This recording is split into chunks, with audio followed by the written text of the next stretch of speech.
Alright! Fala galera do BJJ, estamos aí novamente live na live do Luta Mais. O Instagram tá avisando aqui que nós já estamos live e hoje a gente vai falar com o Lael Rodrigues, lá de São Paulo, diretamente de São Paulo. A galera já tá entrando aí. Aí, fala galera, bem-vindos, boa noite a todos. Estamos chegando, nosso convidado já está presente. Vou colocar aqui o nosso comentário, que é pra gente receber perguntas durante a live também, né, gente? Durante a live pode interagir, pode mandar pergunta que a gente responde, a gente interage. Às vezes a gente perde uma palavrinha ou outra, mas se demorar para responder, se a gente não falar, fala com a gente de novo. Fala com a gente de novo que... Boa noite, galera. Que a gente lida com a pergunta sim, tá bom? A gente vai estar batendo um papo bem legal. Eu vou escrever aqui, pedir pro pessoal compartilhar a live também. Luta Mais Live. Lael Rodrigues, o santo da Cracolândia. Muito legal esse documentário. Ele vai falar um pouco pra gente hoje. Vai falar um pouco, vai contar a história desse documentário. E se você não viu também, que o Grappling Central fez, se você não viu, vale a pena assistir. Dá uma treinada no inglês, dá uma praticada, muito legal. E dá pra gerar uma legendinha ali também, tá? É muito legal, vale a pena. Compartilhem essa live, galera.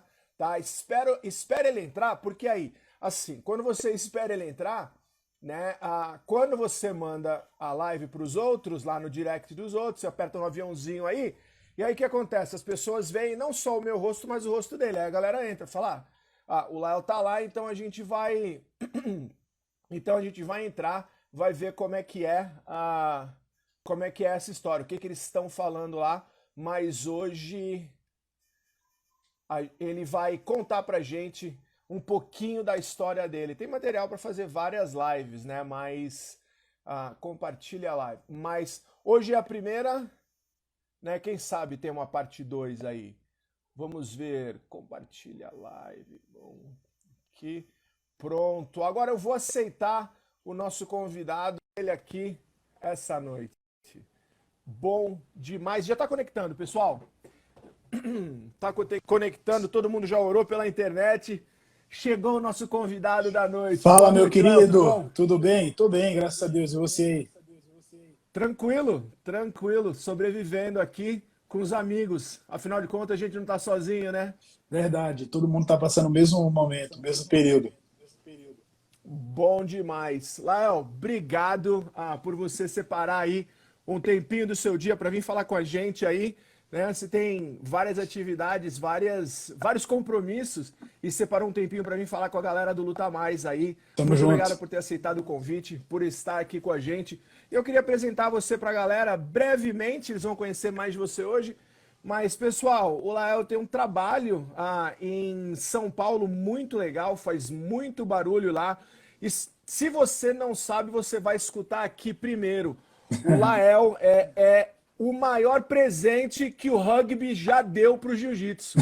Eu virei mais fã de rugby por conhecer o Lael. Vocês sabem que a gente quase perdeu, ou quase que ele não vinha, né? Porque ele era do rugby, não era do jiu-jitsu.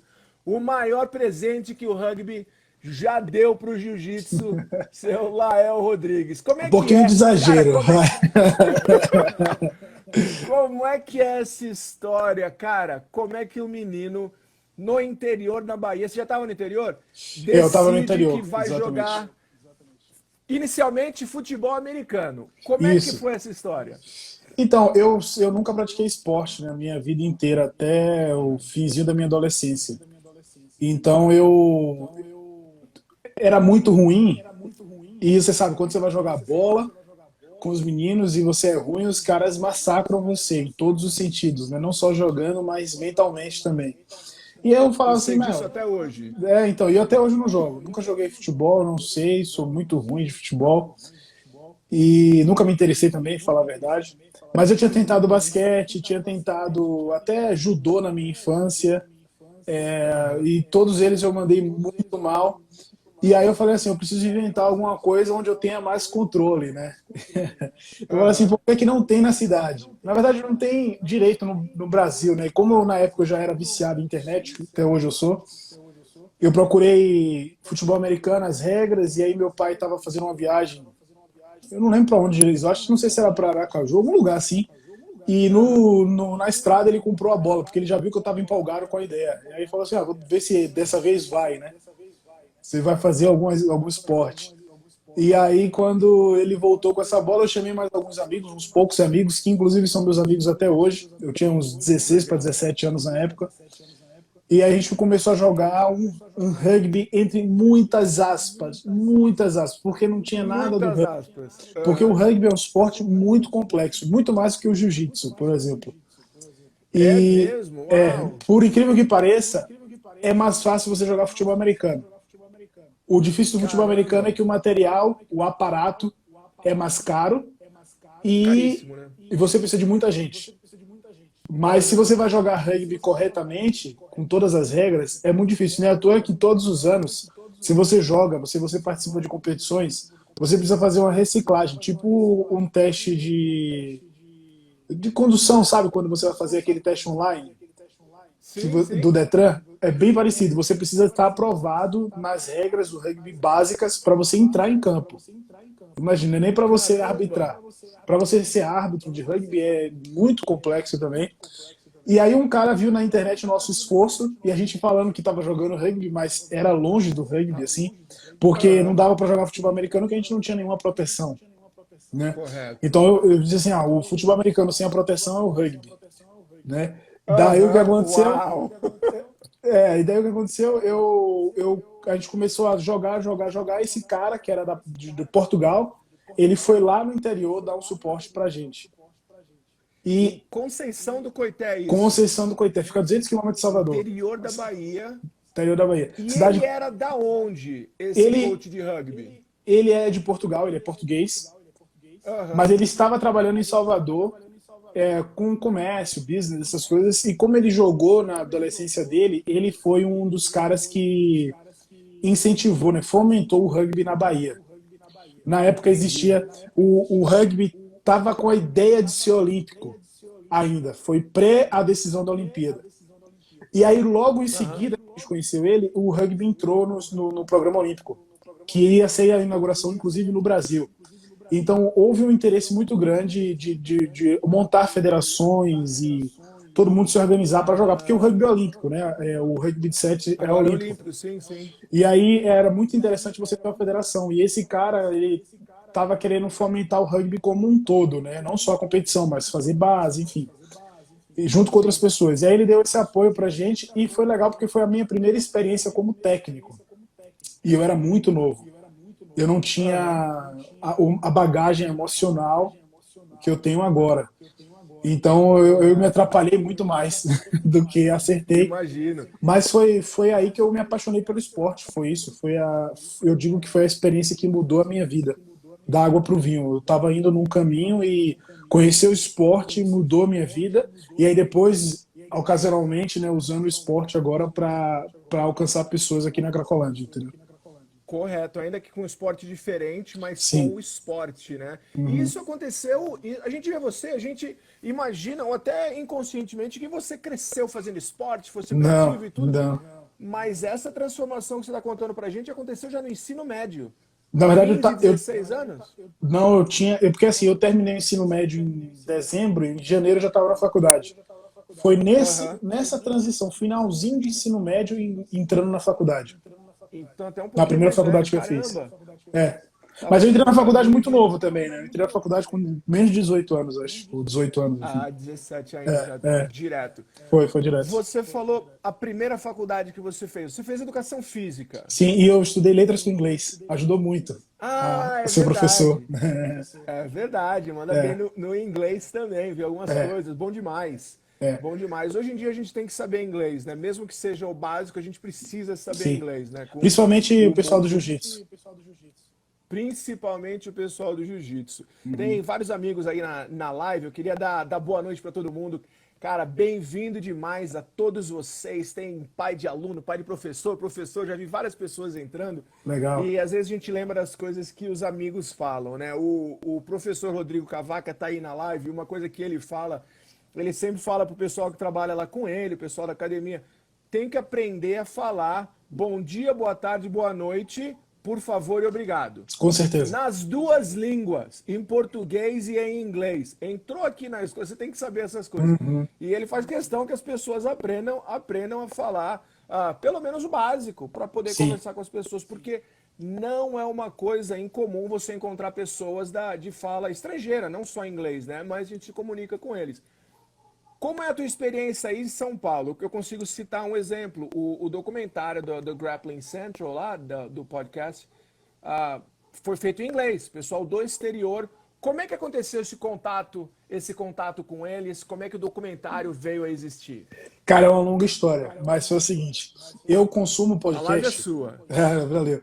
Eu consumo podcast, a mídia, há muito tempo, né? Então, desde 2011. E quando eu comecei a praticar jiu-jitsu mais sério, eu comecei a procurar podcasts de jiu-jitsu e em 2016 ali, 2015, só tinha podcast em inglês de jiu-jitsu. Não tinha em português. Até hoje tem alguns, mas são bem poucos assim comparado ao que a gente tem em inglês. Podcast de jiu-jitsu em inglês a gente tem a rodo. A gente tem muito, muito. Muito. E o do Grappling Central é o maior deles. Então eu já acompanhava o podcast do Ryan há muito tempo, mas eu não conhecia o rosto dele. Eu só conhecia a voz, porque eu acompanhava o material que ele produzia. Normalmente quem escuta podcast não vai procurar o cara no Instagram ou coisa assim, né?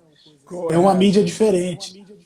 E aí por acaso, no final do ano passado, eu procurei o Instagram dele. Eu tava ouvindo assim vários, um atrás do outro, um por dia, sabe?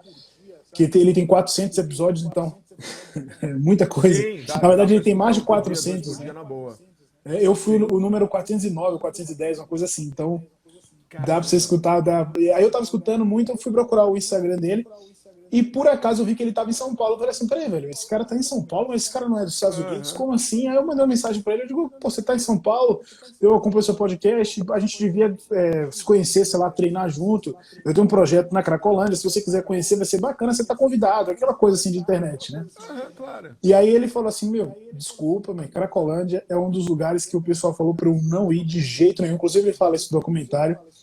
Isso. Eu não te conheço, não é contra, assim, não é pessoal, mas a Cracolândia foi uma coisa que eu fui recomendado a não ir. E a minha esposa é brasileira, ela não vai deixar eu ir de jeito nenhum. Jeito nenhum. De jeito nenhum. Assim, não, tudo bem.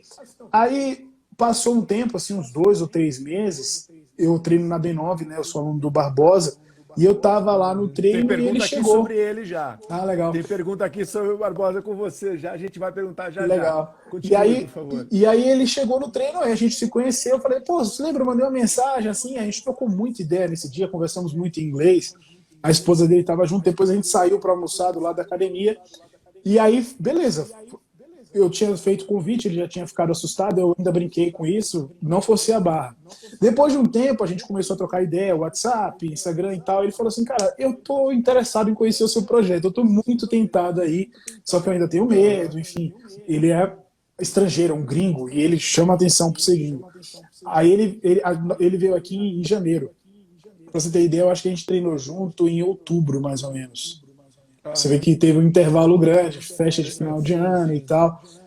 E ele falou assim, cara, eu vou voltar para os Estados Unidos, mas eu não quero voltar sem conhecer o seu projeto. É algo que, desde quando a gente se conheceu, você falou sobre o projeto, como você fala, me deixou muito curioso. Eu quero muito conhecer lá. Eu posso? Eu digo, lógico, vamos lá. Ele falou assim, se eu filmar tem algum problema? Eu disse, não, de maneira nenhuma e tal. Vontade. Aí ele fez a filmagem, eu fui buscá-lo. Eu falei, bom, eu vou te buscar para você ficar mais tranquilo, para sua esposa ficar tranquila. Eu te busco na porta, a gente vem junto, depois eu te levo onde você está morando, sem problema nenhum, para você não ficar tranquilo. Aí a gente almoçamos juntos, jantamos juntos. O cara mostrei outras coisas de São Paulo no centro também, que são legais. E aí, beleza, eu não fazia ideia que viraria esse documentário. Não é hipocrisia minha. na hora eu não imaginava que viraria esse material. Eu não imaginava que ele Aham. tinha essa Ficou visão fantástico, sobre né? mim. Ficou muito Ficou, bom. nossa, não tem nem o que falar. E aí ele voltou e falou assim, cara, eu vou fazer um documentário sobre os dias que eu fiquei aqui em São Paulo e eu vou falar sobre essa experiência porque isso daí foi uma das coisas mais legais que eu já fiz aqui. Eu quero mostrar esse paralelo que São Paulo é essa cidade que eu amo e tal. Eu disse, cara, vai ser da hora, vamos lá, o que você precisar de material. A gente ficou conversando até abril quando saiu e eu não Aham. fazia ideia. Eu gravei o podcast, inclusive, antes de assistir. E quando eu vi, eu disse: caraca, bicho, ficou muito bom. Muito bom Top. mesmo. E aí foi bem Top. legal. E você vê, se eu não falasse o inglês, eu perderia essa oportunidade, porque o público dele é americano, o público dele não é brasileiro. Sim. Então, se eu fosse só falar em português, seria chato para o pessoal que está assistindo lá, né? É a mesma coisa que o pessoal reclama aqui de ver filme legendado, que eu acho melhor, inclusive, mas a maioria do pessoal diz assim, não assisto filme legendado, é muito ruim e tal. Seria a mesma coisa para eles, Aham. assistir um brasileiro falando, sei lá, durante 15 minutos, entendeu? Não Sim, prenderia abriu. tanta atenção, Abriu essa porta, né, Léo? com certeza. Abriu essa porta, ele ficou mais confortável. Até no relacionamento que aparentemente foi desenvolvido com ele com o passar do Mas ele tempo. fala A português língua é bem. parte disso. Ele fala Ele português fala bem. legal? Ele é casado com uma brasileira. Mano, ele é apaixonado pela cultura brasileira. Ele, particularmente, assim, não tem o que falar. Ele é apaixonado pela cultura brasileira, apaixonado por São Paulo. Diz que o sonho dele é morar aqui. A gente É gravou. mesmo? Ele foi um dos meus primeiros convidados no podcast.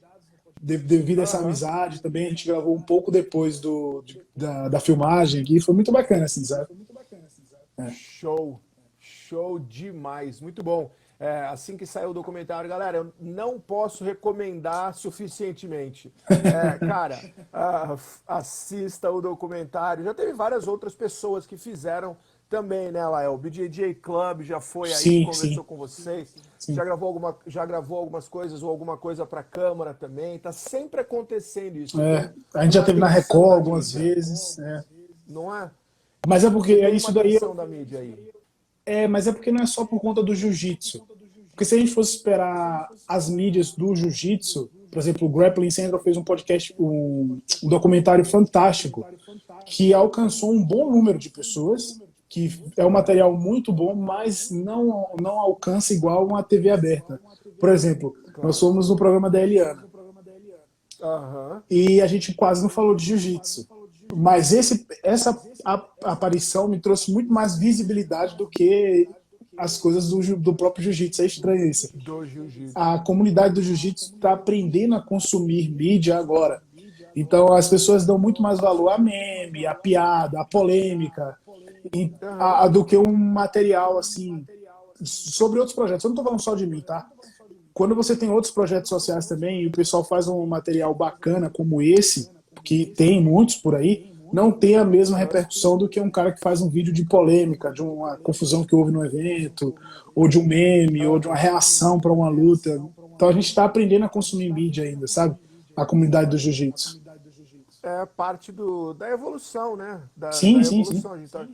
E ainda tem, como você falou, não tem tantos podcasts, não tem tanto material, a variedade ainda não é muito grande comparada com outras línguas ou com o inglês, né? Uhum. Então a gente tá evoluindo, Sim, com certeza. mas é bom ter essa visibilidade, muito bom. E você falou que não é só o jiu-jitsu, que vocês forem falar um pouco de jiu-jitsu. Fala um pouquinho, se você puder, do projeto Novos Sonhos, porque às vezes o pessoal fala, pô, lá eu tenho um projeto de jiu-jitsu lá, mas é muito maior do que o jiu-jitsu. É, Tem é. outras coisas que vocês fazem, o jiu-jitsu é uma parte. Como é Sim. que é? Conta pra gente do projeto Novos Sonhos. O que é o projeto, o que vocês fazem lá? Beleza. Eu me mudei para São Paulo para trabalhar num projeto chamado Cristolândia. É um projeto, é uma missão, né? Um projeto cristão que o objetivo é recuperar as pessoas que estão em situação de rua. Existe até hoje Aham. esse projeto. Eu não trabalho lá desde 2015, mas o projeto ainda existe. E eu vim para cá com essa missão. Então, o primeiro objetivo era recuperar adultos que estavam em situação de rua e drogadição. E eu vim para cá com esse objetivo e para mim foi um desafio muito grande porque nunca na minha vida eu tinha trabalhado com adulto e com pessoas em situação de rua e usuários de droga, enfim, eu nunca usei droga, então era uma realidade muito distante da minha. Distante. Mas em compensação minha, enquanto eu morava em Salvador, eu trabalhava com criança. Então eu O demorei para negócio sempre entender. foi ensinar criança, né? Sempre, desde Sempre adolescente, foi desde criança. adolescente. Aham. Antes de me envolver com esporte, de estudar educação física, eu já estava envolvido, porque minha mãe é educadora religiosa, é Aham. pedagoga e sempre trabalhou com criança e adolescente. Sempre foi o que eu estava envolvido, sempre. Desde que eu me lembre, assim, sabe? A sua mãe, deixa eu só fazer um parênteses, a sua mãe é professora e você falou educadora religiosa. Educadora religiosa é outra palavra para professora de escola dominical? Como é que é essa história? Cara, é um pouco mais do que isso. É porque, assim, você Aham, tinha é um curso que não existe mais, se eu não me engano, que ela aham. era um curso de nível superior, que ela fez em Recife na década de 80, antes de eu nascer. E o nome era Aham. Educação Religiosa. Então era como se fosse uma pedagogia voltada para a religião, vamos dizer Entendi, assim. tá É bom. um pouco mais do que só isso, porque na verdade para você ser professor de escola bíblica, você só precisa ter vontade, né? Você não precisa ter uma Aham. formação superior. Então, na verdade, era um ensino mesmo de formação superior, 4 anos, que ela fez lá no Ela pode Seminário do exercer Norte. Isso, profissão. isso. E meu pai estudou lá Perfeito. também, foi onde eles se conheceram. Meu pai é pastor, né? E Cara, que história legal. Eles se conhecem no seminário e daqui a pouco você vai falar onde conheceu a sua esposa. Mas a gente chega lá. isso é interessante também. E Aham. aí, o pessoal está perguntando se é um antigo ensino religioso. É quase isso, é porque houve um tempo no Brasil onde você tinha na escola o ensino religioso como obrigação, era uma matéria obrigatória, né? Correto, eu Hoje em fiz. dia não é mais, então. Eu fiz também, altas tretas, porque eu fiz uma parte no, do colégio adventista, e o pessoal na Aham. época, eles meio que queriam forçar o que eles acreditavam era a única verdade. Eu com 12, 13 anos, eu falava assim, não, peraí, você tá certo, mas não é só assim. Arrumei várias confusões, porque meu pai é pastor, né? Então eu chegava em casa e falava assim, meu pai, a professora tá falando isso, não sei o quê, mas eu acho que não é assim, não. Arrumava várias Sim. confusões. Uma das coisas que dá trabalho, mas é uma das coisas mais bonitas é a curiosidade da criança, né? De É, querer saber de fato e tudo.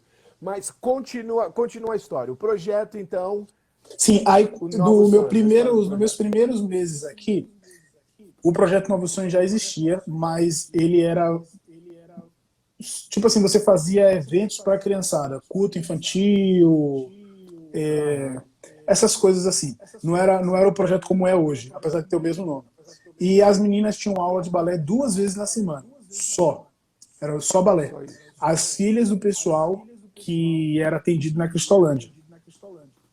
E aí eu vim para cá para começar o projeto esportivo na Cristolândia e acabou que eu me dediquei muito mais para o Novos Sonhos e deu muito mais certo no Novos Sonhos. E aí a ideia era fazer o projeto para recuperação, para prevenção das crianças. Porque a gente estava atuando muito da recuperação, que é um negócio muito dispendioso, é muito caro você cuidar de pessoas que estão se recuperando. É muito, mas muito caro mesmo. Vocês não fazem ideia quanto que uma pessoa para Aham. ficar internada custa.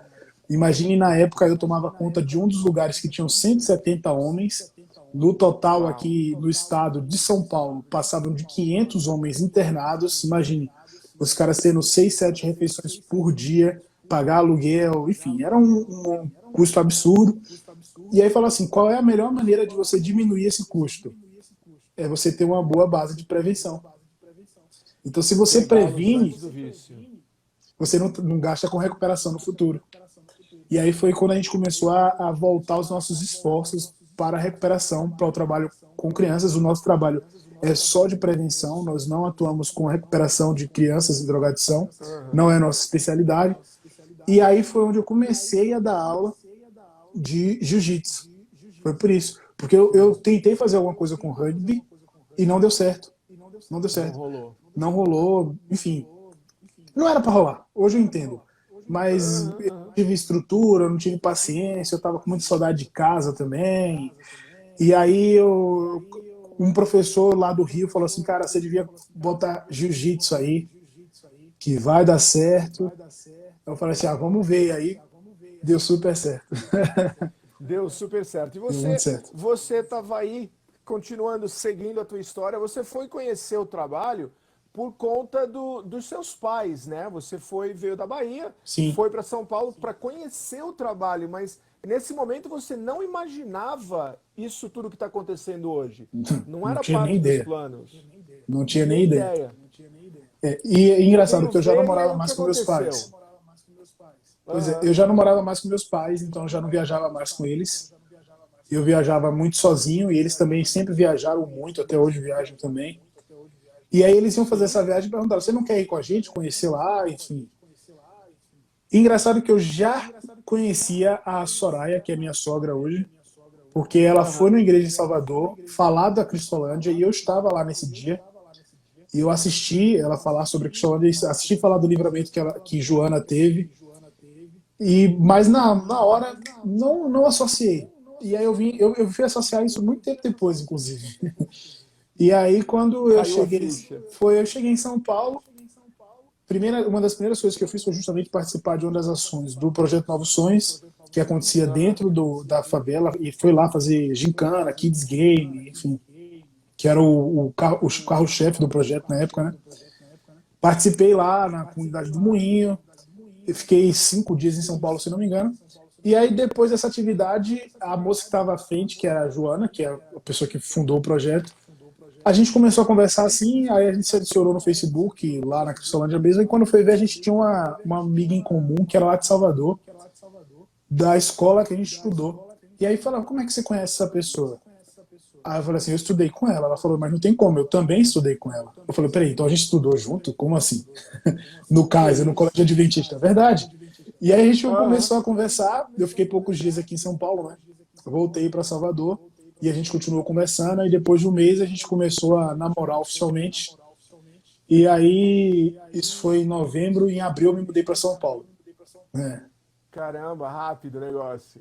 foi. E em dezembro eu estava casado. Foi um ano, assim, foi. Casamos. E até hoje. Estamos Dezembro, firme e muito forte. bom.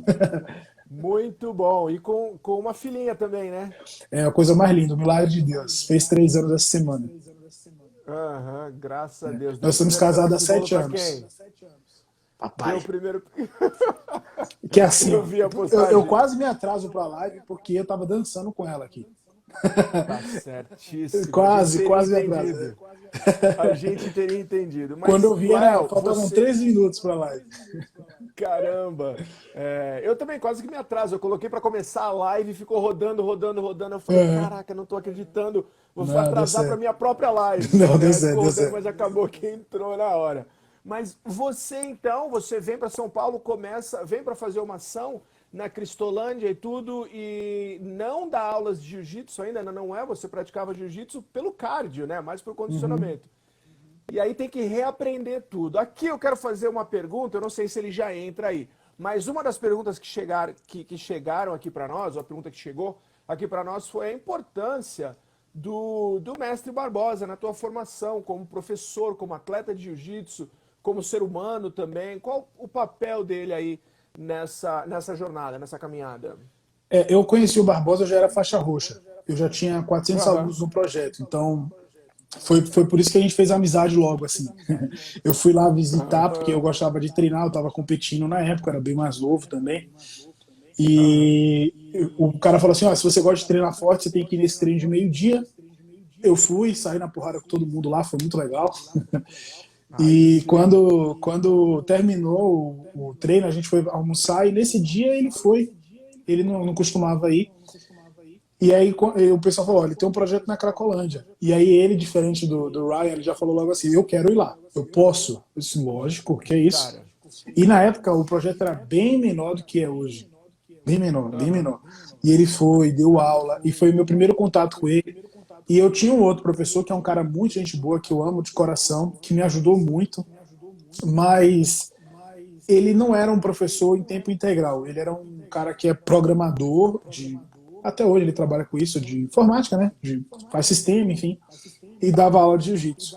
E esse cara me ajudou muito, muito mesmo, assim, principalmente no começo do projeto, a conhecer as pessoas do jiu-jitsu e tal. Mas hoje ele ainda está mais dedicado à vida de professor, mas na época não era assim, sabe?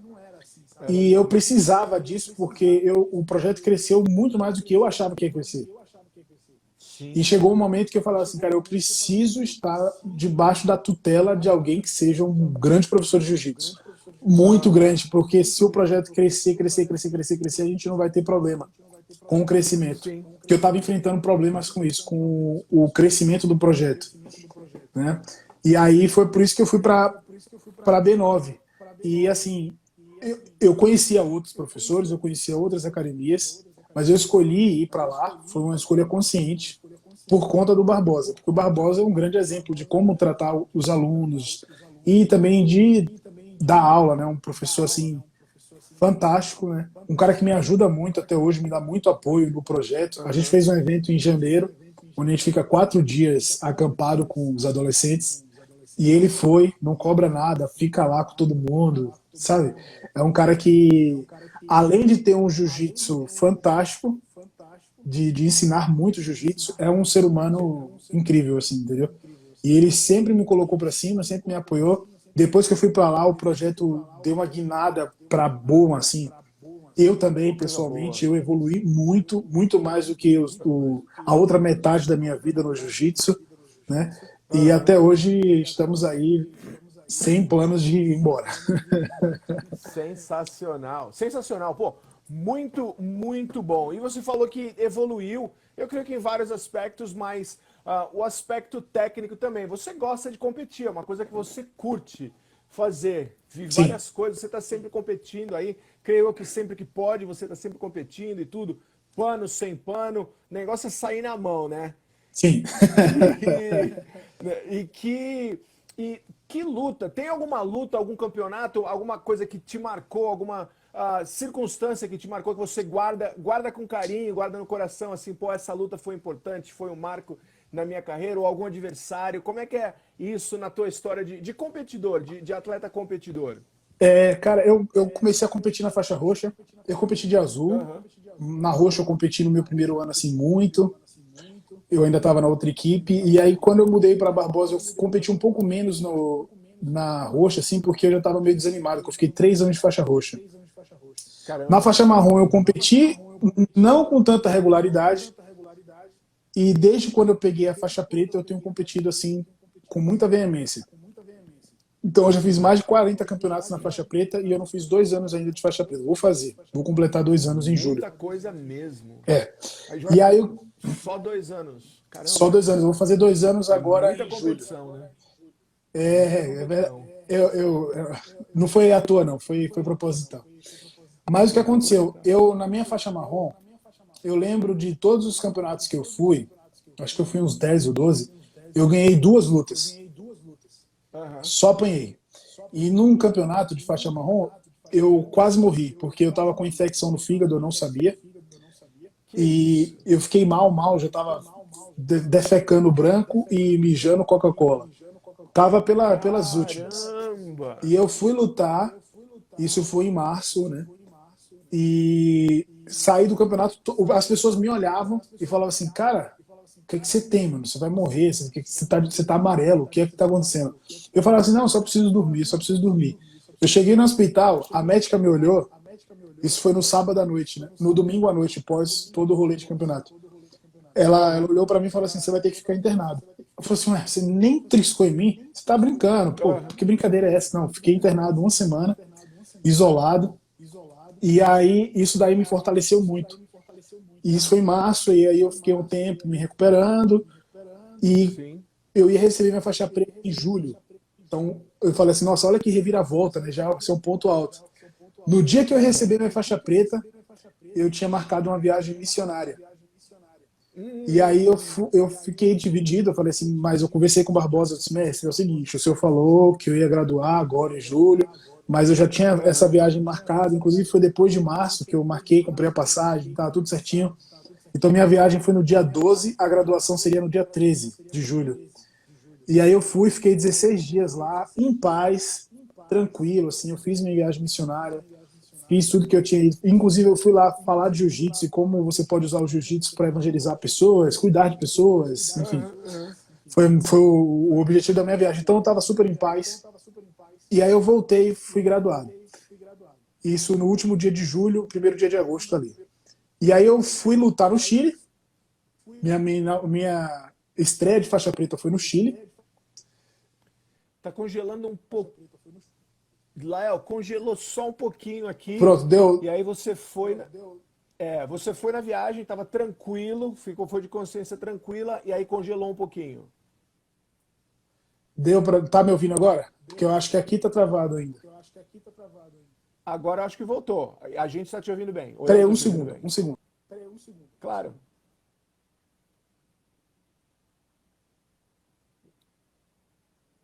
Internet às vezes dá dessas, né? Pô, agora que o cara ia pegar a faixa preta, a internet me congela o cara. Tava quase graduando. Os desafios que tem, né? O faixa marrom é testado, né? O faixa preta é testado. Agora sim. Legal. Então, eu falei que minha estreia de faixa preta foi no Chile. Eu fui competir no Aham. Chile. E aí eu ganhei, né? Eu já fiquei assim, nossa, olha só. Só apanhei de preta, Aham. mas era um campeonato meia boca. Aí eu falei assim, ah, não vale. Mas De o marrom você tinha apanhado e já estreou na preta foi o ganhando. primeiro campeonato que eu fui. Aí eu voltei e falei assim, agora eu vou me testar. Eu ainda tinha 29 anos, eu tinha que lutar de adulto. Aí eu disse assim, agora eu vou me testar na IBJJF. Vou me inscrever no São Paulo Open. Sim.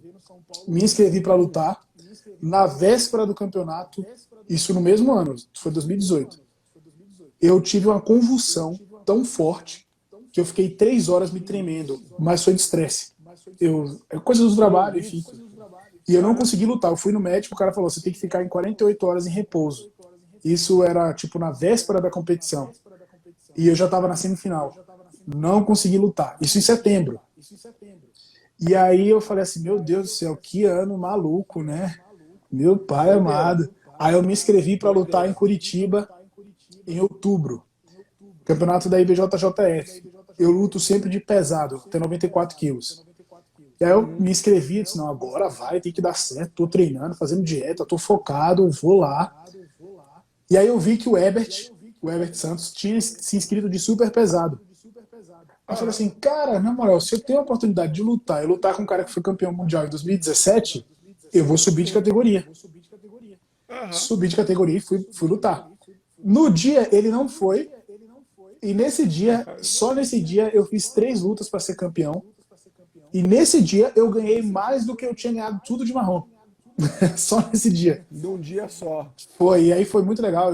Eu ganhei de caras assim muito bons. Ganhei do líder da Aham. Zenit lá no Paraná, um cara que já compete há 20 Aham. anos, já é faixa preta, sei lá, Sim. 3 graus, 4 graus. Fiz o lutão com ele, ganhei de um cara de Santa Catarina, ganhei de 2 caras de Santa Catarina, na verdade. E fiz a final com um cara gigante. O cara no segundo lugar no pódio, ele estava mais alto que eu no primeiro. E foi o único cara que eu consegui Caramba. finalizar. Foi. Então eu terminei o ano de 2018 no- numa, numa frequência, numa vibe bem diferente de março, né? Então, Sim. esses meus primeiros meses, meus últimos meses de marrom e meus primeiros meses de preta foram só provações, assim, né? E foi coroado com outubro ser campeão. O primeiro campeonato que eu lutei da IBJJF, eu fiz a final, finalizei a final. Foi muito legal. E foi um dos meus últimos campeonatos de adulto que eu lutei, né? Momentos que ficam guardados mesmo, Agora é marcante história. mesmo esse, Agora é né? história. Depois dessa montanha russa que você passou, desde até da marrom, Aham. até chegar nisso, culminar nisso, com Sim. convulsões, internações e tudo, né? Uhum. E vem cá, quem que você gosta de assistir? Quem que você acha que hoje em dia é um jiu-jitsu bonito de assistir? Sem contar o Barbosa, que o Barbosa devia lutar no adulto, né? É Porque o verdade. cara é sinistro. É Mas verdade. sem contar, que jiu-jitsu competição que você fala, pô, que jiu-jitsu legal de assistir. Tem alguns caras, né? Eu gosto de ver cara pesado, eu não tenho muita paciência pra ver cara leve lutando. Nada contra, mas é porque eu Aham. sou pesado e aí você vê os caras fazendo muita embolação ou fazer muita guarda e tal, e não é muito o meu estilo, né? Mas Aham, eu aham. gosto muito de ver o Braguinha lutar, que já é um cara mais da nova Ok. geração, e o Leandro Sim. Lô. Eu acho que o Leandro tira umas vitórias assim de lugares incríveis. E o estilo dele de lutar, eu tento copiar muito o estilo dele de lutar, né? Mais Aham. solto, sem travar muito, assim, passando com mais espaço. eu gosto muito de ver o Leandro lutar e eu acho incrível como ele dá umas reviravoltas assim, tá perdendo, ou enfim. Tem uma luta dele com o Jackson Souza no Mundial, acho que foi de 2019. Cara, Foi. é incrível aquela luta, é incrível. Você tem que ficar revendo assim direto, porque Eu é publiquei essa impressionante. luta. Eles só não tiraram o bastão de beisebol, né? Eles só não tiraram o taco de beisebol ali. De resto, tudo aconteceu naquela luta. Verdade, verdade. Realmente. Eu gosto muito de vê-lo Realmente. lutar. Ah, E só para ressaltar, o Leandro é o único cara que tem título absoluto do europeu, do brasileiro, do mundial e do PAN. Único. sim. As pessoas às E vezes esquecem disso. ele é recordista né? Ele é um cara que ganhou em 4 categorias, foi campeão mundial. Ele vem subindo, né? Você vê fotos do Leandro há alguns anos, é um menino magro e tal. É verdade. E até hoje ele veio subindo de categoria e ganhando tudo. Hoje é 11 de Merece maio. respeito. Sim. É aniversário dele, por sinal. Ah, é? É É dele e dos verdade, eu irmãos postei Miau. hoje. Aniversário dele, 11 de maio. É verdade. E daqui a 2 dias, ele, o Bochecha e o Ebert vão estar fazendo Uma uma live. live training session lá deles, É, né? Do treino deles. Aham, Beneficente também, né? Muito legal a aham. atitude deles também. É bom lembrar aqui. E até fazer uma propaganda também, pessoal. Eles vão estar fazendo, não sei quanto é, mas eles vão estar levantando fundos para a gente assisti-los treinando e é beneficente. Eles vão doar para caridade também. Não sei se tudo, mas parte do dinheiro arrecadado vai ser doado para caridade. Então a gente faz o bem, tem a oportunidade de fazer o bem assistindo os atletas que a gente gosta lutar aí. Léo, vamos para mais perguntas que chegaram aqui para gente, Manda aí, meu brother. né? Então vamos lá. As regras e critérios. Treininho leve e caminhão. Estou falando aqui. Treininho leve e caminhão. Já viu 2 carretas se baterem? Ou 3 carretas nesse caso aí? As regras e critérios do projeto. Como é que a molecada fica? A molecada pode faltar? Não pode? Como é que entra? Tem lista de espera? Como é que é isso para a molecada entrar no projeto Então, em São o Paulo? projeto não é só de jiu-jitsu, né? Então a gente tem aula de Aham. manhã, de tarde e de noite. E dentre as atividades tem o jiu-jitsu. E aí a gente tem fila de espera para algumas atividades e para outras não. O jiu-jitsu é uma das atividades que você pode se inscrever praticamente o ano inteiro. Acho que só de manhã, porque tem mais criança que tem uma fila de espera, mas à tarde e à noite tem sempre espaço. Mas o balé tem uma logística diferente, a música tem uma logística diferente, a arte tem uma logística diferente, o skate tem uma logística diferente. E aí depende. E esse negócio de falta era um negócio que é muito complicado, porque nós trabalhamos com um público muito carente que, cara, Correto. são muitos fatores assim. Às vezes a pessoa não tem o que comer e não tem energia para ir para aula. Como é que você vai dizer porque essa pessoa que ela foi cancelada do projeto porque ela não comeu, entendeu? Porque ela não teve uma alimentação em casa. Então a gente tenta acompanhar mais de perto, como tem muitos professores, não é só eu, né? A gente tenta acompanhar de perto os casos para ir avaliando. Tem gente que abandona mesmo, e aí a gente cancela. Tem outros que não, tem casos complicados que envolvem conselho tutelar, enfim, alimentação, várias coisas, psicologia, violência familiar, tanta coisa. Aí você tem que saber, cada caso é um caso, e a gente sempre vai tentando, no máximo, né, ser justo, acompanhar bem próximo, assim, cada um, entendeu?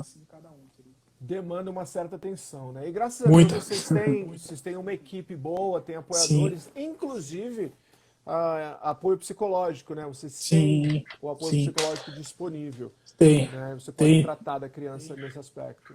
No caso, é uma coisa que é muito importante, né? Quem começa um projeto social tem que saber onde o seu pé dá pé, né? Até onde você consegue ir. Aham.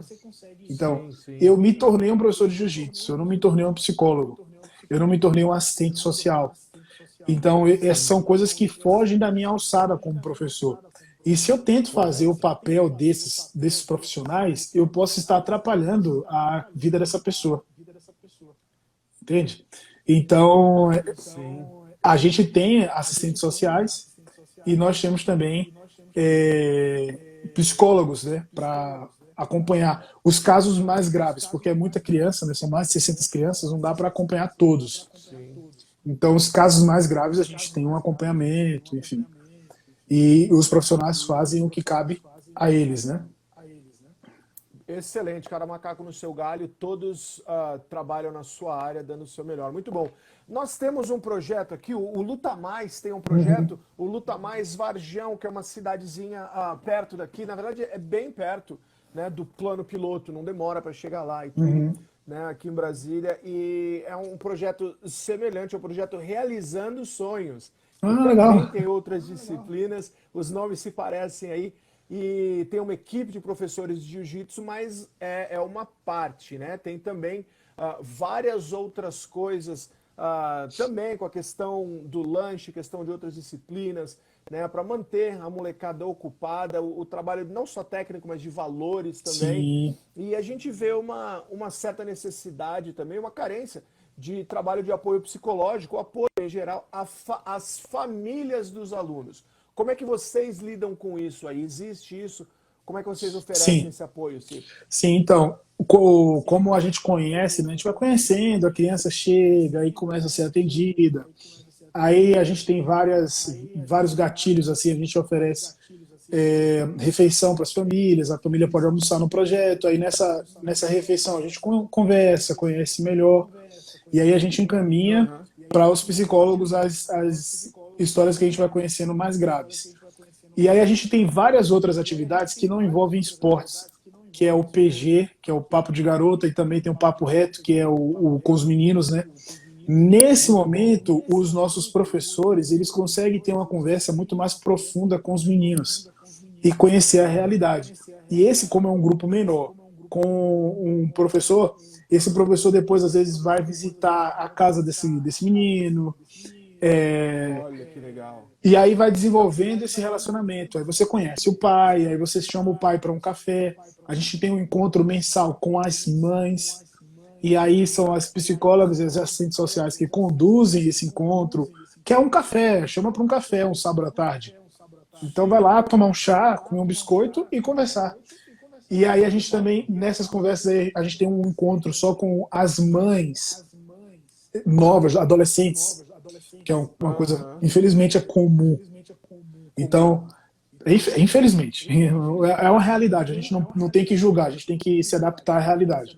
Então, a gente tem um encontro com essas mães para ter uma orientação. Ó, você é uma mãe, você não pode abandonar seu filho, você tem que levar seu filho para a Sim. escola, para tomar vacina, para fazer essas coisas, porque se deixar, fica o Léo, né? Então, a gente tem várias outras coisas, várias atividades assim, que é uma vez por mês, uma vez, sei lá, a cada 6 meses, a gente vai fazendo essas atividades, entendeu? Correto. E estão perguntando aqui, o Adriano está perguntando aqui, qual é a idade mínima para entrar, a idade limite? Talvez seja a idade máxima, né? Não, Que não você tem, não coloca tem lá no projeto. idade máxima, não. Não tem. Pô, Quem entrar lá pode como continuar. pode continuar, mas é difícil, né? Ah, Quando vai sim. chegando na adolescência, aqui já existe esse negócio de ter que trabalhar, aí a gente já tenta encaminhar para algum trabalho, se possível, já aconteceu várias vezes aqui, mas aqueles que podem continuar treinando, principalmente de jiu-jitsu, né? Então eu tenho um aluno que está com 21 anos, começou a fazer aula com 14 comigo. Eu não posso chegar agora e falar para ele, ó, a linha, vai, X, tá na faixa marrom, né? Não, Quero pelo dar a preta para contrário. ele, vai.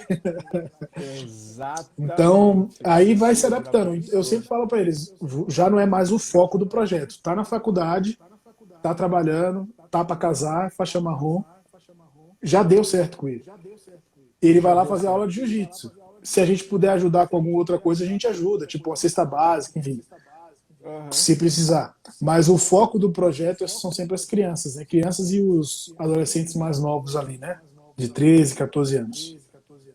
Essa é a idade que é o foco do projeto, mas Sim. pode Se a continuar gente lá. vai gastar Pode continuar. energia, botar energia no Aham. negócio é olhando para essa faixa etária. Essa é a tua faixa etária. Quantos professores você tem lá com você?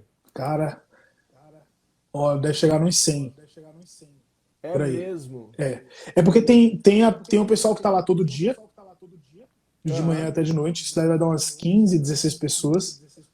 Aham. Mas tem um pessoal que vai uma vez na semana, entendeu? Tem gente que vai lá, fica só meio período.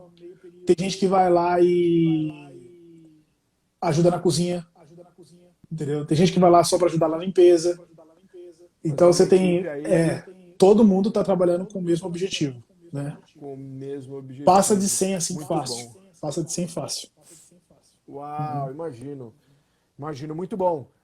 Muito Agora, bom. durante a pandemia, a gente tem feito uma atividade que não tem nada a ver com o projeto, né? Que a gente está atendendo agora o pessoal de rua.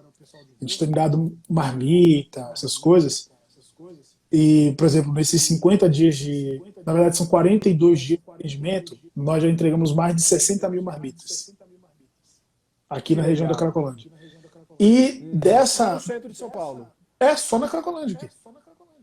Na rua do projeto, que o projeto vem na rua da Cracolândia. E dessa iniciativa a gente já recebeu aí mais uns 80 voluntários novos que nunca tinham ido no projeto. Coisa boa, hein? É. Que coisa boa. E a metodologia de ensino é ligada à B9? Cara, Ou esse negócio influenciada? Como é que é é? influenciada, Porque é uma porque realidade diferente, né? e o público também, né? Porque, por exemplo, a B9 não tem turma infantil. E você não pode... É uma coisa que os professores erram muito, principalmente o professor de projeto social. Ele pega o que serviu para ele e quer usar para as crianças, né? E quando você vai dar aula para criança, seja do que for, se for música, se for skate, se for futebol, é uma metodologia diferente, né? E no jiu-jitsu não é diferente. A gente tem que usar uma metodologia adequada. E no nosso caso, não são somente crianças, são crianças carentes, que têm um déficit de atenção, um déficit de alimentação, um déficit de... Eles são carentes de amor, não têm afeto. Então eu não posso falar duro com eles e esperar que ele reaja bem. Isso tudo conta.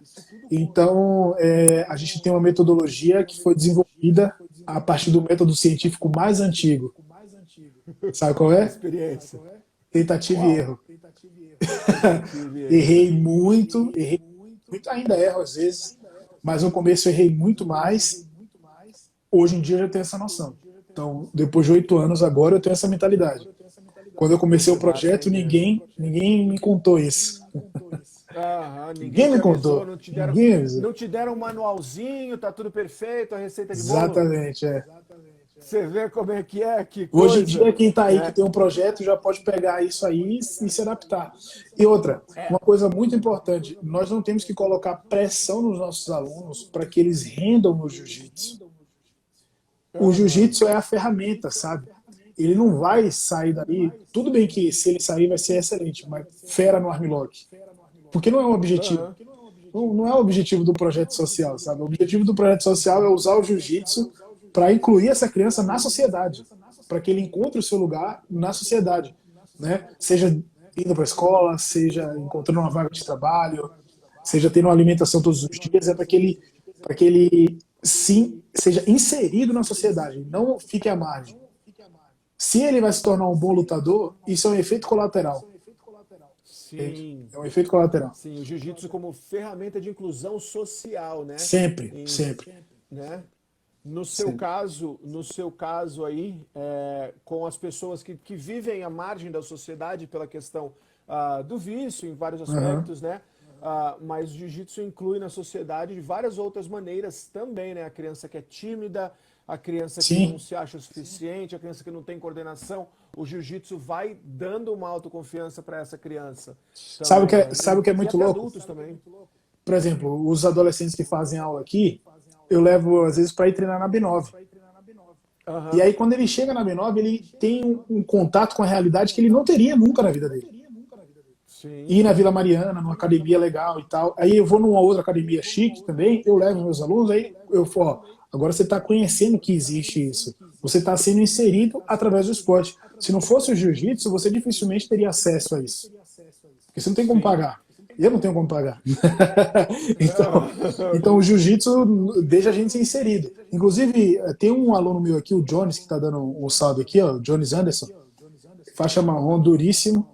E esse cara tem uma história muito boa também, muito bacana, depois se você quiser entrevistar ele. Ele foi um dos casos que começou a treinar jiu-jitsu quando eu estava internado lá na Cristolândia. Foi um dos meus primeiros alunos. Lá em 2013. E hoje esse cara está casado, dá aulas de jiu-jitsu na igreja, se formando em educação física e bate em todo mundo no treino, inclusive em mim. Tem nem vergonha na cara. Amor. E ainda rindo. de bater. ainda rindo. Muito bom. É muito recompensador, né? Muito gratificante você poder estar envolvido numa atividade que muda a vida das pessoas, muito mais do que um armlock, muito mais do que um rolamento, Com certeza. né? Uma montada, uma pegada de costas, mas mudar a vida da pessoa, transformar a vida da pessoa. Com certeza. No Luta Mais nós temos esse slogan que é assim, a nossa vida que é mais que jiu-jitsu também. Por coincidência, nós temos 8 anos também de idade. Olha que legal. Né? Nós temos 8 anos de idade como o seu projeto. E uma das coisas mais Não, gratificantes o pra projeto gente- tem 10 anos. Eu estou aqui há 8 anos. a sua. É. E uma das coisas mais, correto, uma das coisas mais gratificantes, a coisa mais gratificante pra gente é ver a vida transformada, né? E a gente vê que existem meios, terrenos, materiais, mas a gente vê a vida, a mão de Deus na vida das pessoas, como Sim. na vida do projeto também, transformando as pessoas. Não tem preço que pague isso, né? Isso não tem Com certeza. dinheiro, não tem dinheiro que pague. Ver as vidas transformadas através do jiu-jitsu, que é a arte, né? A coisa que a gente ama também. Verdade. Né? É. Johnny, você tem que contar essa história pra gente. Manda um direct aí Sim. pra contar essa história pra gente um dia desses, tá? O seu testemunho. Lael, tem tanta coisa que a gente gostaria de falar. Diga lá. Eu fui em Brasília lutar em 2018. Tem o Brasília Open em dezembro, novembro, coisa assim. Sim, ainda tinha nessa época. Ano passado não teve, Foi. infelizmente. Deus Se quiser, tiver de volta em novo, breve. eu vou lutar. Vou visitar vocês aí. Já sabe onde vai treinar pra se preparar pro campeonato. Pra ter aquela, né, aquele Sempre, tempinho. sempre. Já sabe onde vai treinar. O nosso tatame é a sua casa. Ainda estão perguntando aqui, eu posso fazer uma coisa? Eu geralmente não faço isso. Por favor, sinta-se livre, tá? Porque eu não combinei isso com você. Topo. Topa? Topo. Então tá bom, então já vamos fechar essa. Vamos fechar essa. Você dá mais uns minutinhos pra gente? Uns 10 Tranquilo, minutinhos? tranquilo. Pessoal, Estamos de não quarentena, não interrompido? tem nada pra fazer. Então tá tranquilo. Galera, eu vou fechar essa para ele não ser interrompido, que tem só mais 2 minutinhos. E aí a gente já começa a próxima, ele vai ficar um pouquinho mais com a gente. Tá? Vamos entrar aí e compartilha a live, galera. Os. 2 minutinhos, a gente já se vê. Bom, estamos de volta. Já tá avisando aí. A gente falou uma hora com o Lael Rodrigues. Ele contou pra gente bastante coisa do projeto lá em São Paulo, né? Já contou, abriu o jogo aqui com a gente, várias coisas que acontecem lá, como ele foi parar em São Paulo, como o jiu-jitsu transforma a vida das pessoas, né? Deus usando o jiu-jitsu demais na vida das pessoas. E, pô, isso não tem preço, né? Ele já tá na área, tem alguns de nós já também, né? Eu vou já conectá-lo sem perder para a gente fazer a pergunta, ou pelo menos uma que ficou aqui na tela, mas várias aqui nas minhas anotações, várias perguntas. Ele já voltou e vai compartilhar com a gente. Estavam perguntando, na verdade, foram pelo menos 2 pessoas que mandaram aqui também, mas na tela. 2 pessoas, Lael, que falaram com a gente sobre apoio financeiro, ajuda de custo, como é que se mantém o projeto. Pelo menos 2 perguntas relacionadas ao aspecto financeiro do projeto, tanto dos voluntários quanto do projeto em si. Como é que é essa questão, como o projeto se mantém? Certo. Isso daí acho que o grande desafio de todo mundo, né? Dinheiro, né? Correto. E com a gente não é diferente. Inclusive, o nosso trabalho hoje consiste, né, o meu e da minha esposa, em levantar os parceiros e manter os parceiros. Isso demanda 90% do nosso tempo.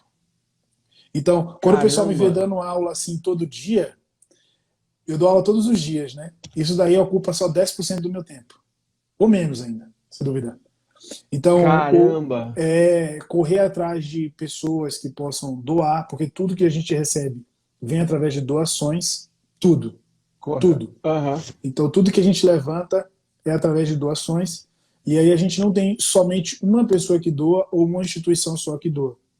Nós temos um grupo grande de vários parceiros, alguns que já são parceiros há 10 anos, alguns que são há 5, 6, alguns que estão se tornando parceiro agora, durante a crise. alguns que deixaram de ser. E uma coisa que eu sempre recomendo para o pessoal, tudo isso é de doação, então tem vários empresários, igrejas, pessoas físicas, Aham.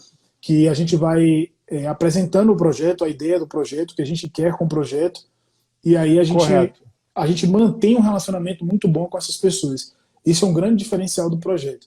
A maioria das pessoas ficam com medo de pedir dinheiro, né, ou pedir uma ajuda, ou o insumo em si, e elas esquecem de manter um bom relacionamento com essas pessoas que doam. Isso Verdade. é uma arte muito bonita, entendeu? Minha esposa é fera Aham, nisso, ela é aham. faixa preta em fazer isso, minha esposa. Então, a gente tem todas as contas do projeto, né, auditadas, tudo corretamente, o CNPJ Aham. do projeto, tudo bonitinho. E, além disso, a gente vai acumulando isso com o tempo. E como é que a gente fez para acumular esses parceiros ao longo desses 10 anos? Porque a palavra é justamente essa, é acumular. É você sempre trazer mais um para algo que você quer fazer. É trabalhando muito e trabalhando muito sério. Porque às vezes Isso aí. as pessoas esperam o dinheiro chegar para fazer o negócio. A gente sempre fez o contrário. A gente faz acreditando que Deus vai enviar o parceiro, o recurso, entendeu? Então a gente Aham. sempre cria a demanda e Deus supre a demanda. A gente nunca tem dinheiro sobrando, por exemplo. Não tem. A gente não tem um caixa aqui para, sei lá, fazer uma reforma. Então, quando a gente quer fazer uma Aham. reforma, a gente ora, a gente planeja, vê quanto vai gastar. E normalmente Aham. a reforma já é para atender uma demanda que está carente no projeto. Então, a gente está precisando de sala de aula. Sim. A gente está fazendo uma reforma Sim. agora de sala de aula. Porque era uma demanda que estava precisando. E aí, Deus enviou a pessoa, que a gente tem fé. Entendeu? Enviou a pessoa com o recurso exato que a gente precisava para fazer a sala. Nem mais, Aham. nem menos. Entendeu? Para Então, e prover aí, para lógico, aquela necessidade. aí agora que a gente tem esse contato, a gente tem que manter o bom relacionamento, ter uma boa comunicação, né? As pessoas têm que Aham. saber o que vocês estão fazendo, ver onde esse dinheiro está sendo aplicado, e você tem que ser aberto com isso, não tem que ter vergonha de falar que você vive de doação, o quanto você Aham. recebeu, onde você aplicou, como você aplicou. Não tem que ter vergonha com isso. As pessoas ficam com muito medo de falar de dinheiro, de tratar de dinheiro. Nós somos sérios, Aham. nosso trabalho é muito sério. Uma pergunta do Nescau, que é um parceiro que está sempre aí nas minhas lives, ele perguntou se Aham. pode ir visitar o projeto. Em qualquer momento, as portas estão abertas, né, de segunda a sábado. Qualquer pessoa pode ir lá. E você chegando lá, para você ter uma ideia que você está longe, são 1.300 metros quadrados. É muito grande. Caramba. Então a pessoa vai Aham. ver que para onde vai a necessidade, né?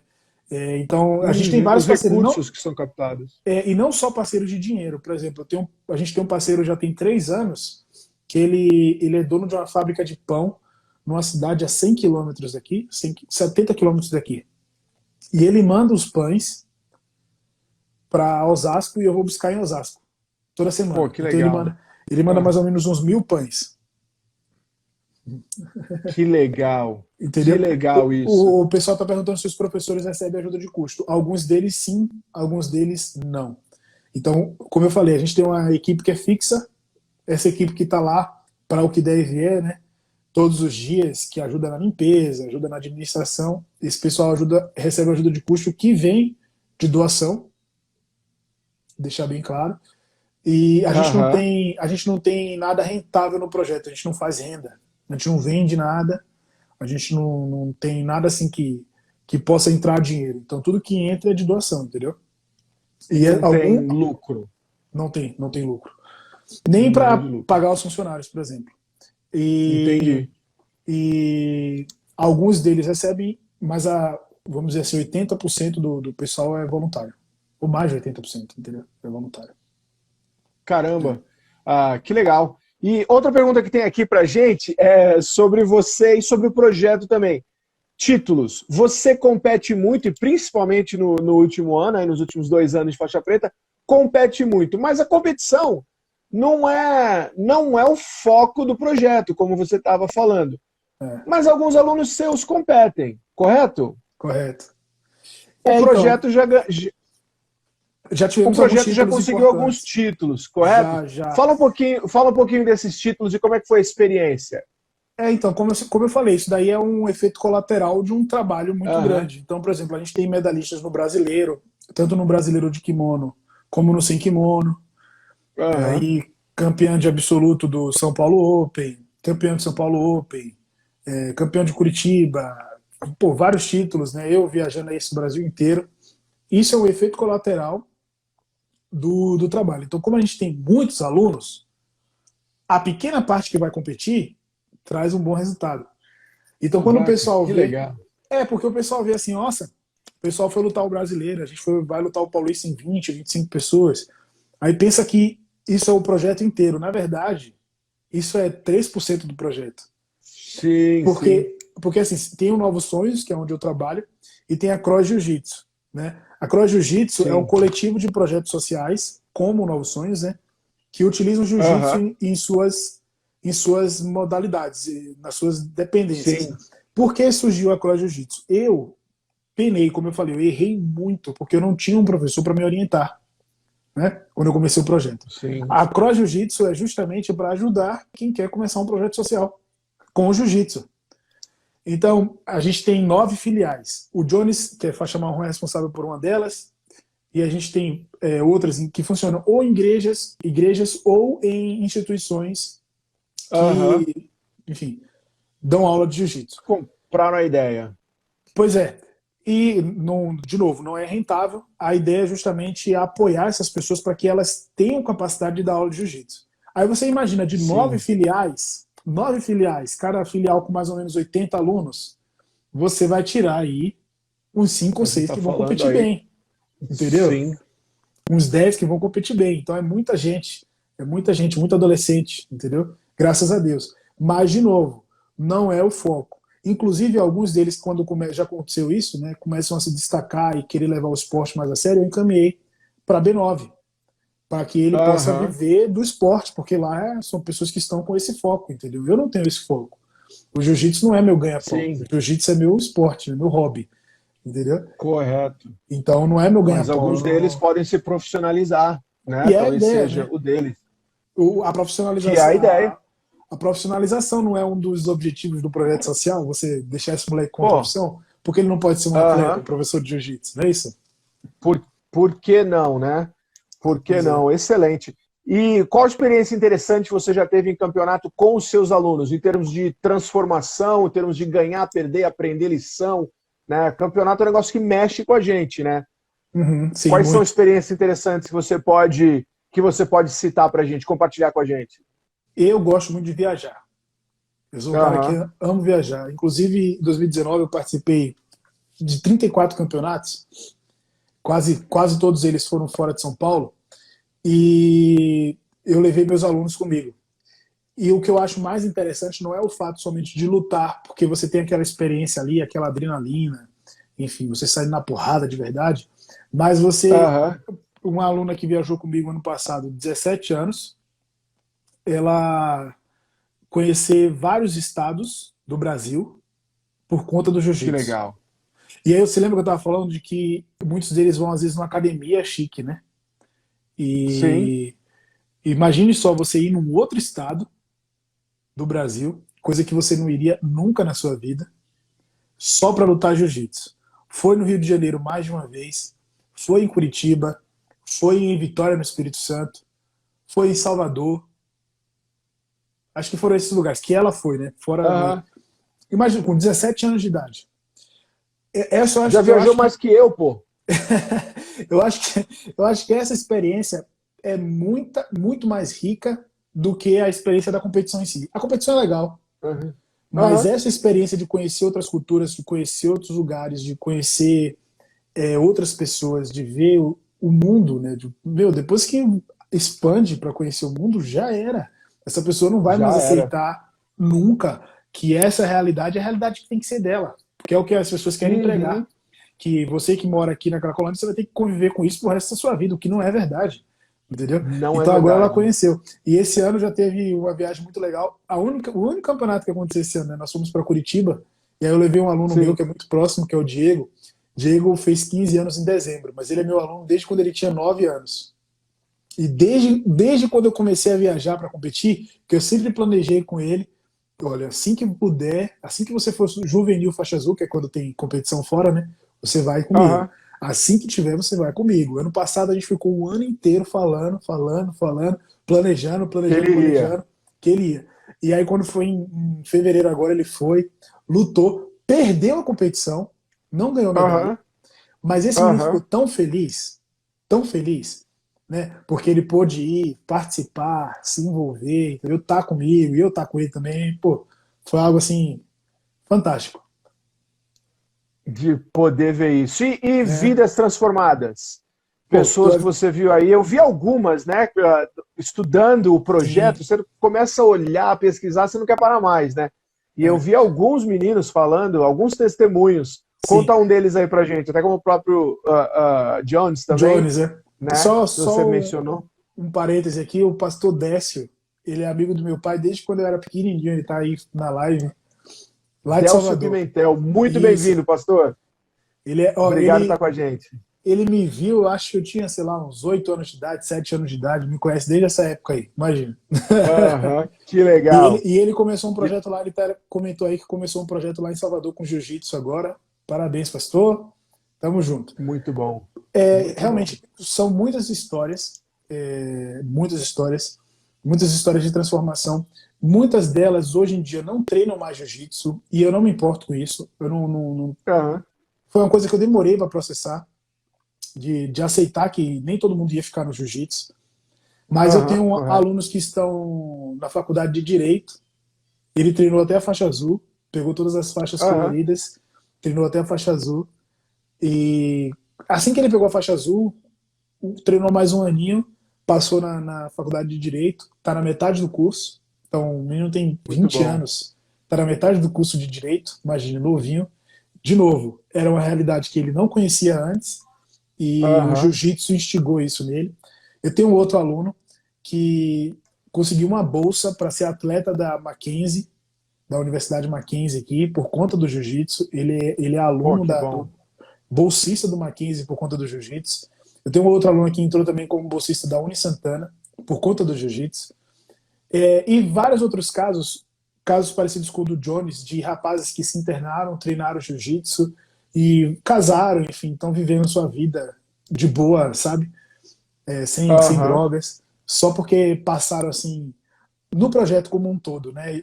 Vivenciaram isso no projeto. Ao longo desses anos a gente vem acumulando muitas histórias assim.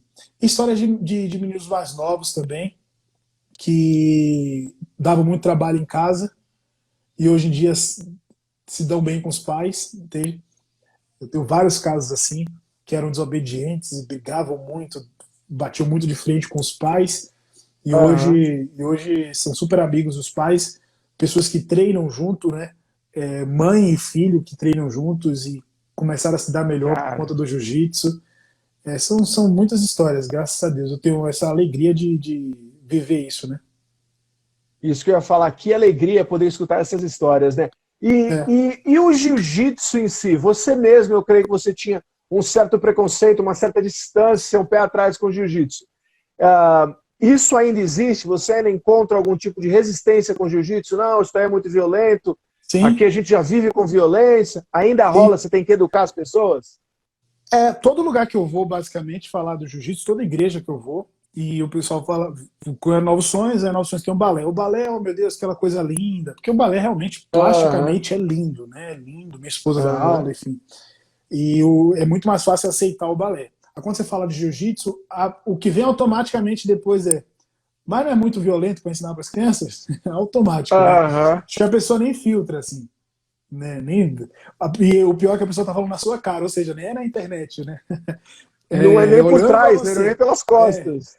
olhando nos seus olhos, mas não é muito violento. Não é falar assim, cara, eu tenho um cara de violência, porque, sei lá, será que é Aham. essa mensagem que eu tô passando para você? Eu sou o cara mais de É. boa do mundo, mas será que é essa mensagem que eu tô passando? E a gente ainda escuta muito isso, mas eu acho que isso vai ser uma coisa difícil de mudar, porque vamos combinar também que a comunidade do jiu-jitsu não ajuda, né? Sempre quando aparece Muitas alguma vezes coisa, não ajuda. sempre quando Muitas aparece vezes não ajuda mesmo. alguma coisa na mídia envolvendo confusão, enfim, Aí, vez ou outra, os lutadores que têm mais visibilidade se envolvem também Uhum. numa polêmica, e é o que eu falei no começo da live, isso daí dá muito mais repercussão do que um bom trabalho de inúmeros professores de projeto social, entendeu? Você faz o seu trabalho ali Correto. direito, direito, direito, tantas histórias como essas que eu estou contando aqui, tanta gente Aham. recuperada, tanta gente entrando na faculdade, tanta gente vivendo bem, conhecendo outra realidade, ninguém dá a mínima. Aí o cara vai lá, Vende menos, vende menos. muito menos. Aí o cara vai lá, se envolve numa discussão com outro lutador, que é uma coisa muito fechada da comunidade do jiu-jitsu, e isso aí toma proporções absurdas, né? Infelizmente. Astronômicas. Infelizmente. Isso a gente não tem É. como controlar, né? Não, verdade. O que a gente tem como controlar é o nosso proceder, né, Lael? O que a Sim, gente sim. faz, o que a gente foi chamado para fazer, o nosso dever, a consciência da missão, mas certas coisas a gente não tem o controle, né? De verdade. Mas é Co- legal porque quando eu encontro uma pessoa com essa mentalidade, eu posso testemunhar que eu também tinha essa mentalidade e Sim. dando aulas de jiu-jitsu, convivendo com professores, aqui em São Paulo, o Barbosa é um exemplo disso, o meu outro professor, o Célio, é um ótimo exemplo disso também. Vários Aham. outros professores são ótimos exemplos de seres humanos, de homens, né? De pessoas que a gente pode olhar e se inspirar. Então eu posso testemunhar isso, mas mesmo assim, o meu testemunho para uma pessoa é muito pouco comparado, né, com a proporção negativa que a maioria das vezes as coisas no jiu-jitsu tomam, né?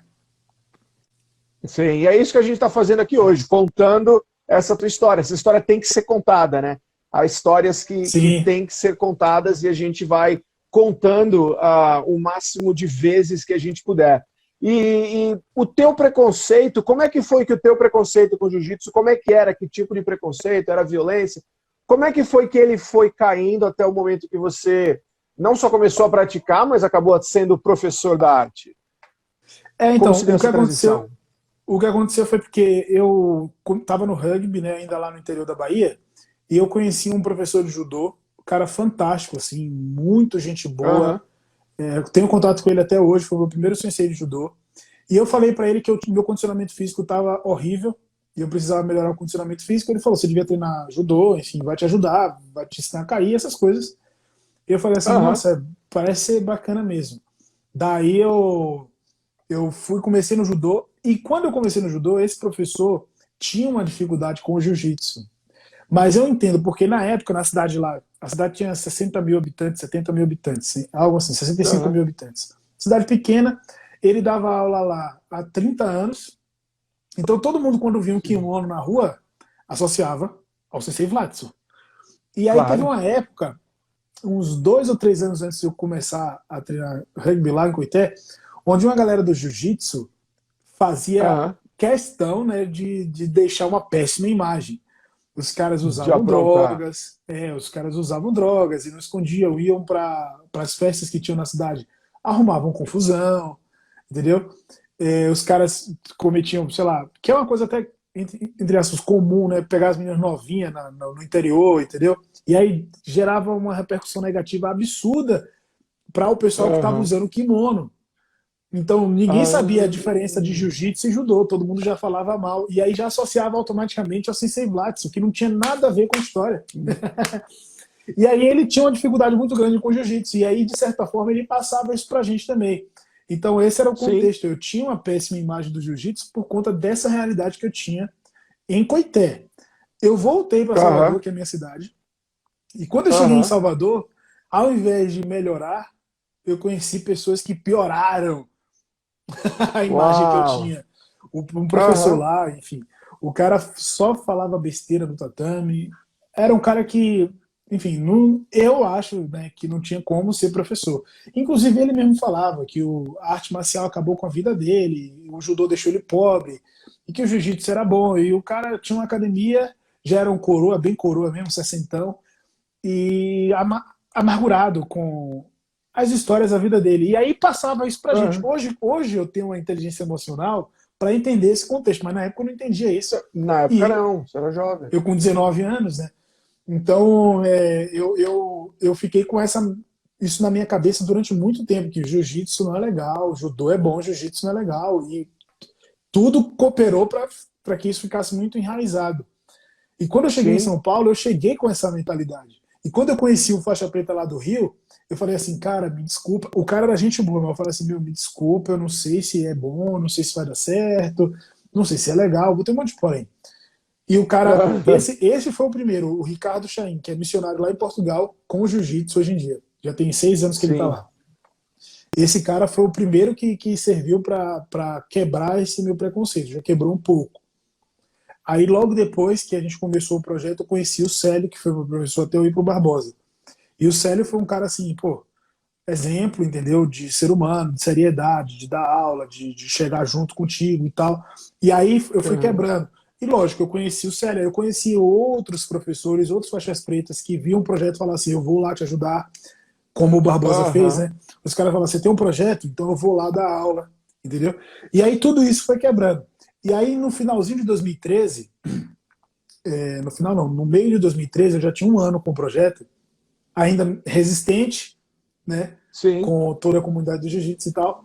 Um garotinho que é meu aluno até hoje, ele falou para mim assim, ó, quando eu crescer eu quero ser professor de jiu-jitsu. Aham. Aí mudou na hora assim, cara, então eu não posso esperar que o outro seja o exemplo. Eu tenho que ser o exemplo para ele, entendeu? Sim, E aí eu perfeito, perfeito. tô no esporte até hoje, entendeu? E aí eu comecei a levar mais a sério. Eu levando mais a sério, as coisas começaram a dar muito certo no projeto, entendeu? Sim, sim. 2013, no finalzinho, até 2013, nessa época a gente usava uma academia emprestada. Em outubro de Aham. 2013, a gente conseguiu o nosso primeiro espaço, que é um espaço pequeno, do tamanho da minha sala aqui, assim. E não tinha tatame, a gente Que dava aula no legal. chão, botava a lona no chão, era uma loucura. Que isso? Sério, botava a lona no chão e dava aula. E a criançada ia se amarrava. Né? Olha que Ah, loucura, sim. né? E Doideira. aí consegui um tatame. Em 2014 a gente duplicou o espaço. E aí quando foi 2016 para 2017 a gente foi para onde a gente está hoje e só crescendo, graças a Deus. Só crescendo. Deus É. abençoe o projeto aí. Lael, tem tanta coisa que você faz. Você falou que a captação de recursos, né, toma 90% do teu tempo. Mas, cara, eu vejo as tuas mídias sociais, a tua presença online. Cara, eu acho que eu tento ter uma presença, eu posto bastante coisa. Eu vejo a tua atividade online, tudo que você produz, eu me sinto um preguiçoso, bicho. De tanta coisa que você faz, você tem vários, você dispensa o teu conteúdo de várias maneiras, é podcast, é post no Instagram, tá sempre ativo. Como é que a gente acha você online? Fala da tua presença online, canal de YouTube, Instagram, a tua página do Facebook também, tudo que você está fazendo aí. Como é que a gente acha você e o projeto online? O que você está fazendo aí? O projeto Novos Sonhos, eu vou deixar escrito aqui o do Novos Sonhos, porque no Novos Sonhos Sim. tem só as coisas dos Novos Sonhos, né? Eu não costumo Aham. publicar no meu perfil, por exemplo, as atividades. Está escrito aí o perfil do Novos Sonhos. Eu não costumo, porque fica confuso, né? Já é muito confuso, porque, como eu te falei, eu tive visibilidade de vários locais, né? Então, não é uma coisa filtrada só da comunidade do jiu-jitsu. Eu estou tentando filtrar Sim. isso cada vez mais. Eu demorei para fazer isso, né? Deixar o meu perfil dedicado para o jiu-jitsu. Não é mais um perfil pessoal, apesar de eu postar, vez ou outra, alguma coisa pessoal. É mais um perfil dedicado para gerar conteúdo de jiu-jitsu, né? E eu sempre gostei de mídias e de comunicação. Sempre gostei. Sim. Sempre gostei de mídias e comunicação. Eu tenho jeito. Você também fala super bem. Tem que investir nisso aí, fazer um podcast, essas coisas. E em 2019, como eu falei, eu consumia podcast há muito tempo, mas só ficou popular no Brasil em 2019, devido à ação do Correto. Spotify. E aí eu falei assim, nossa, é o momento. Aí quando foi agora no começo de 2020, eu comecei o podcast, né? E no podcast eu falo de jiu-jitsu. Então, eu não falo muito do projeto, eu falo de jiu-jitsu. Então, é uma mídia Aham. dedicada ao jiu-jitsu. No, no Tem o da Cora Jiu-Jitsu, e aí agora, na quarentena, eu fiz o canal do YouTube, que eu nunca tinha feito. Eu sempre gerei Aham. conteúdo aqui no meu Instagram, vídeo, vlog. Eu gosto muito de vlog. Eu gosto muito de vlog. E aí eu tava com podcast. Vlog é o videolog, é um Isso, blog só que em vídeo, galera. Para quem não isso, sabe, né? Que às vezes tem o exatamente. pessoal que está se acostumando ainda também. Então o vlog é um blog só que só conteúdo de vídeo. que é para mim, eu considero meu carro-chefe, é o que eu faço direito. Ok. O restante Tá eu tô bom. aprendendo e tal. Inclusive a Zizi entrou aí, hoje eu publiquei uma entrevista com a Zizi. Eu tô aprendendo a fazer entrevista. A dela foi a número 23. Então, Que legal. de janeiro para cá, eu comecei a fazer o podcast. Então, até o começo Eu da já quarentena, vi, já comecei a segui-la por causa do podcast. tá vendo aí? Comecei Aí, a segui-la hoje. o podcast, no começo da quarentena, tinha 15 episódios em 3 meses. 3 ou 4 meses. Aham. Agora, o dela foi o número 70. Então, eu estou aproveitando a quarentena, como a gente está resolvendo tudo de casa, não preciso ficar aquele tempo todo fora, eu estou aproveitando Correto. para gerar muito conteúdo. E aí eu estou agora... Como é que é o nome do podcast? BJJ Bump. BJJ Bump. Aqui, pessoal. Bump é isso aqui, né? A gente faz na hora de rolar. A gente faz slap, bump. Aham. Ó, inglês para jiu-jitsu, tá vendo aí, é? A aula foi de graça hoje, hein? Inglês para jiu-jitsu. Slap, Slap bump. and bump. Aí Boa. é BJJ Então, Bump. BJJ Bump é o nome do podcast dele. Já saiu o episódio hoje. Sai Bom todo dia. demais. Agora na quarentena Sai todo tá saindo dia. Inclusive no YouTube, eu demorei para conciliar o conteúdo do YouTube, do Instagram e do podcast, que são coisas distintas, né? Eu acho que agora Sim. eu estou conseguindo afinar direitinho, mas eu estou aproveitando a quarentena para fazer isso, para afinar tudo direitinho, ficar bonitinho. O conteúdo do YouTube é novo. Eu comecei depois da quarentena, já tinha um mês de quarentena, eu comecei o canal do YouTube. Aham. Mas mesmo assim, já Galera, tem quase 100 vamos lá e vídeos. já se inscreve. Vamos lá, a gente já se inscreve lá. Queria fazer o chamado aí para a gente já ir lá e se inscrever para dar uma força pro canal também e consumir conteúdo bom de jiu-jitsu, né? Que é a minha ideia, sempre. Porque a gente, por exemplo, eu não sei você, mas eu não costumo. Eu gosto de consumir conteúdo de jiu-jitsu, mas quando você vai procurar, são coisas somente voltadas a campeonato. Apesar de eu gostar de campeonato, ser um cara super ativo em campeonato, é muito raso falar só de campeonato e só de quem compete. É muito raso. Tem tanta coisa para se falar do jiu-jitsu. A história da Zizi, apesar da Zizi ser competidora, a história é fantástica. Poxa, a pessoa lá da Paraíba e tal. E aí você vai se identificar muito mais com essa história do que com a do Bochecha, com a do Ebert, enfim. Entendeu? E essa é a minha idade, é a minha ideia, é trazer esse conteúdo pra galera. O pessoal tá perguntando assim, qual é o carro-chefe? É vlog. Mas no vlog, o vlog tá no YouTube e no meu Instagram. Se você for no meu Instagram, tem um link na bio, um Linktree lá, você clica e você vai ter tudo lá. Se você escuta o podcast no iTunes, abre no todos lá. Toda a mídia dele abre. Quando você clica naquele Linktree lá, abre toda a mídia dele, até o WhatsApp dele tá lá, gente. Tá só é tudo apertar lá. que fala direto. É aquilo, eu quero gerar conteúdo. Inclusive, eu fico perguntando para as pessoas, porque até um bastidor aqui. Eu cansei de tentar falar com atleta para falar de jiu-jitsu. Por 2 motivos. Primeiro, o pessoal dá uma canseira terrível. Vamos marcar outro dia. Não vou ficar correndo atrás. E segundo, quando você vai conversar, eu conversei com a Zizi, a gente conversou 1h20. 1h20 e passou. Porque a gente estava falando de coisa boa. Bom, o tempo voa. Aí quando você vai conversar com um atleta que só compete, enfim, mais novo, não rende tanto, sabe? Não tem tanto a agregar, assim, nada contra, mas não agrega tanto. Então, eu entendo o que você está falando. Pois é. Aqui, nossa conversa já tem 1h30 e vai rendendo, vai rendendo. É conteúdo. 1h30, muito correto. insight dividido aqui. A gente, quanta coisa a gente já compartilhou. E a gente não falou de campeonato tanto assim, vai. A gente não falou se lutou bem, se lutou mal, se usou técnica B. Não, enfim. É legal, mas não agrega tanto. Sim. E aí você tem esse podcast, canal do YouTube, a página no Facebook, o Instagram e o carro-chefe é os vlogs. Aí, fala um pouquinho. O vlog é muito maneiro, porque eu viajo muito, entendeu? E aí cada hora eu tô num lugar diferente, aí cada hora é um campeonato diferente, eu falo muito dos campeonatos, aí quando eu vou visitar, esses dias eu fui gravar numa academia chique demais aqui em São Paulo, e aí sou eu visitando uma academia chique, cara, sabe? Que eu nunca vi na minha vida, que, não tem como, sei lá, a mensalidade lá é 600 conto, tá ligado? Aí eu vou mostrando isso, quando eu vou visitar projeto social, que eu curto muito visitar projeto social, Quem está assistindo Bom aí, demais. se tiver projeto social, eu gosto de ir visitar, mostrar como é que é. E aí a gente vai mostrando a comunidade do jiu-jitsu para a galera, através dos meus vlogs, entendeu? Tá, Uhum. se eu não me engano, tem todos aqui no Instagram. Eu publiquei 32 por aí. E as entrevistas, né? Tem dois tipos de entrevista. Uma entrevista mais curta e uma entrevista mais completa. A completa só dá para postar no YouTube, não dá para postar aqui. No YouTube. É. Sim. Tem o BJJ Sim. Talk e tem o Dica de Mestre. Ah. O Dica de Mestre é uma coisa mais curta, mais de 15, 20 minutos. O BJJ Talk é 1 hora e 20, como foi o caso da Zizi, entendeu? Sim. O BJJ Talk, se procurar a hashtag BJJ Talk, tem como encontrar os episódios ou não? Você coloca Lá a hashtag no YouTube, BJJ... sim.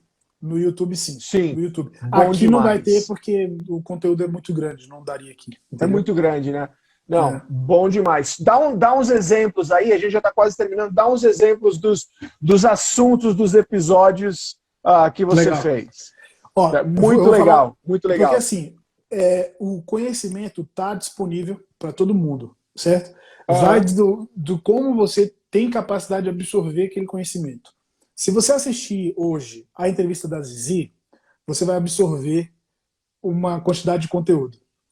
Você vai Aham. passar por campeonato, você vai fazer uma viagem, vai pegar sua faixa preta e vai assistir de novo, você vai absorver uma coisa diferente da mesma entrevista. No mesmo Dá para entender conteúdo. isso? É. Correto. Então, depende muito de quem está assistindo. Mas eu já entrevistei a Zizi, que é a líder do ranking de faixa preta, né? Eu entrevistei o Aham. líder do ranking masculino Braba. também. Pois é, o líder do ranking está lá. Aí eu entrevistei Yara Soares, eu entrevistei o Mikael Galvão, que foi uma Aham. surra. Esse moleque foi sinistro. O do Mikael Galvão só tem o áudio, porque eu não tinha gravado o vídeo. Aham. Entrevistei o Michael Lang, que foi muito legal. Legal. Eu tenho um podcast com o Barbosa de 1 hora e 40, o Barbosa contando as histórias das antigas. Esse podcast, Imperdível.